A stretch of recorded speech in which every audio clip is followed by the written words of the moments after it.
All right, guys, it's time for a divorce. It's time to split the country apart.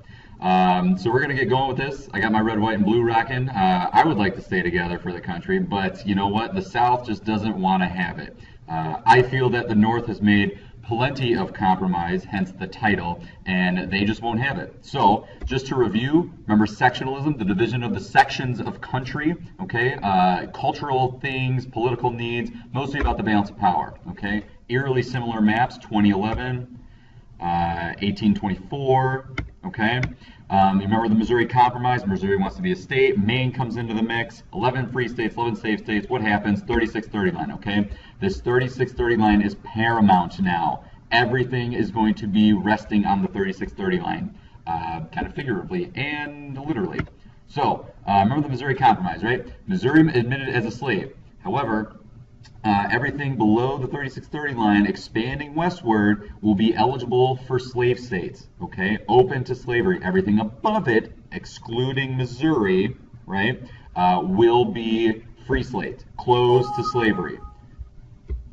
Okay, closed to slavery. However, what happens with all this? We know we've manifested it. We know we come down here. What goes on? All right? So it worsens, okay? The slavery question was raised every time a new territory is applied to the State of the Union, right? After with Mexico, what happens with Texas, Arizona, Colorado, New Mexico, California? It goes on and on and on and on and on. So here's what happens. Arkansas, slave. Michigan, free. Florida, slave. Texas, slave. Iowa, free. Wisconsin, free. All within 12 years of each other, okay? If you're keeping count at home, we're still pretty even. 14 to 14, okay? So the Compromise of 1850, my bad, 15. Compromise of 1850, California, what's going to happen, right? 1849, there's an equal number of slave states and free states, 15 on each. So if California enters, tip the balance of power in the Senate, and Southerners would lose power. Remember, senators, 2 to every state. If there are, stop this computer, guys. So secession, several southern states consider leaving the Union. They do this every year, even now, okay? Does this situation sound familiar? Yeah, the other compromise we just had with Missouri. So Senator Henry Clay just won't go away. He proposes a solution. They join the Union as a free state. Congress promises not to restrict slavery in the rest of the Western territories. Okay, that's great and all, but what about that whole 3630 line dispute? They will not interfere with the slave trade. And Congress promises to pass a law that would help Southerners recover runaway slaves. I think we know what that is. Okay, so the Compromise of 1850. Clay up top. California, with suitable boundaries, ought upon her application to be admitted as one of the states of this union without the imposition of Congress, yada, yada, yada, what I just said. John C. Calhoun, remember? Hair, Warhawk, looks great. He kind of has a different view. The equilibrium between the North and South has been destroyed. One section has the exclusive power of controlling the government, which leaves the other without any adequate means of protecting itself against its encroachment and oppression. Yes, the South just wants to have slaves. Part of the Compromise of 1850, the Fugitive Slave Act, what did it do? Well, we kind of heard during the debate, but just so we're all on the same page, slaveholders and slave catchers only had to point out alleged runaways, and they would be taken into custody. African Americans, slave or free, had no way to prove their case. What Supreme Court case brought this upon everyone? That's right, Dred Scott. Okay, so if the court had any white witnesses who claimed the slave was a runaway, the runaway would be sent to the South, free or a slave. Commissioners earned $10 for each person they sent to the South. And we heard from the debate sometimes that could get up to $50. Here are some posters, right? Caution, colored people of Boston, one and all, if you are hereby respectfully cautioned and advised to avoid conversing with watchmen and police officers, right? Northern states advising blacks to stay indoors. Don't go outside. You will be captured. If anyone had seen or heard of the movie 12 Years a Slave, that was based off of an autobiography of Solomon Northup, who was a free man who was captured via the Fugitive Slave Act and taken and was held 12 years in bondage in a southern plantation. So, what happens here? Well, abolitionists fight back. Northerners defied the law. They thought it was morally wrong to demand that regular citizens do the work of slave catchers, right? Slave catcher, that was a job, right? A white person could get in legal trouble if they were accused of not turning in an escaped slave.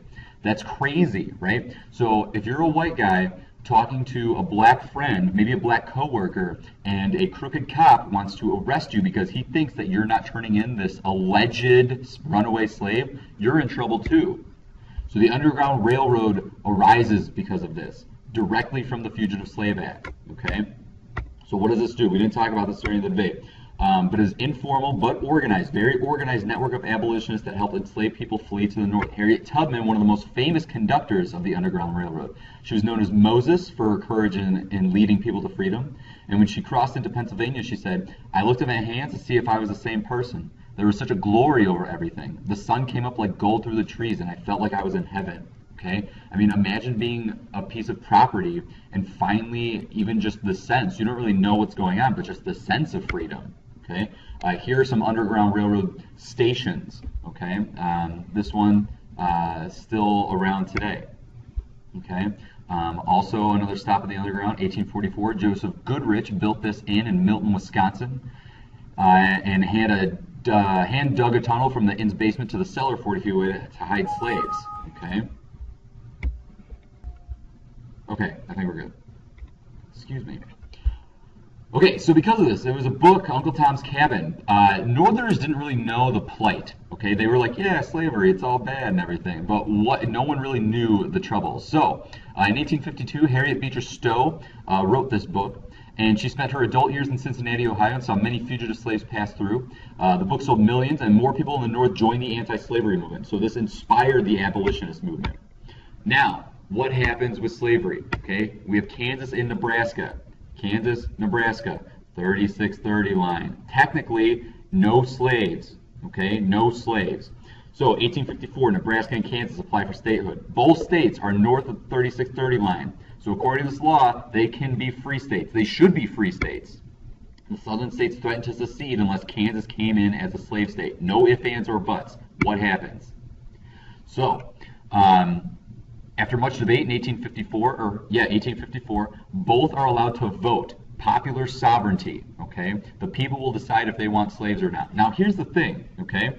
Kansas, pretty much a peninsula surrounded by all slave sides. So, what's to stop people from these parts coming in and voting, casting their votes for it to become a slave state? Spoiler alert, it happens. All right.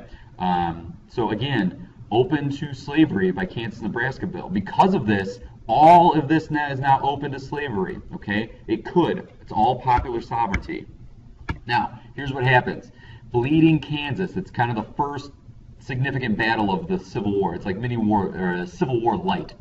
Popular sovereignty, the settlers in each new territory would vote. This decision makes it possible for there to be slavery in the West and undoes the Missouri Compromise. And like I just said, thousands of Northerners rushed into Kansas to create anti-slavery majority. Thousands of border ruffians, as in slave pros, from Missouri rushed into Kansas to create a pro-slavery majority. Right? Go cast your vote. Vote early, vote often. Okay? Violence erupts.